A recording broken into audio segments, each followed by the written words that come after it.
Designing Riven, it's like any other creative endeavor. You sit down with a blank piece of paper, you brain dump onto it, and you throw away most of it, and some of it sticks. The very first thing we did with Riven was design the whole gameplay for the entire world, which is basically just a blueprint of the puzzles that the player will find throughout the environment. We really made an attempt to try and think of those puzzles as part of the environment rather than just some sort of arbitrary Rubik's Cube that you encounter along the way. Obviously it starts exactly where Myst left off, and from there it all changes.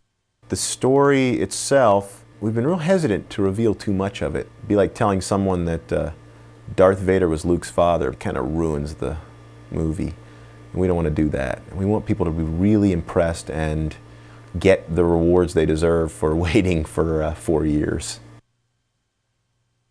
So here we have this real world, and that meant metal needed to be rusted in just the way it would be in the real world. If there were grease marks coming out of the back of one of the transportation devices, then they should be there. Where gases were vented, it should cause corrosion. And I think there was an inordinate amount of work that went into watching those details and make sure they fit in well with how things worked. The mag car in the outline form of the game was just a footbridge, but when we got to actually solving that problem for real, we asked ourselves, how do we get people from A to B in the most interesting way possible?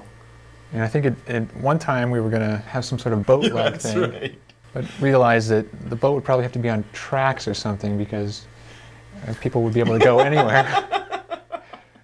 So we eventually wound up with the mag car, which is basically just like a deluxe horizontal elevator. We had the luxury of not just 2 people doing artwork, but teams of people. And not just having Macs to do it on, but having XGI workstations. Instead of one person doing sound, we had teams of people doing sound. From the smallest picture to the largest movie, any little bit and piece that we could tell a story with, we did.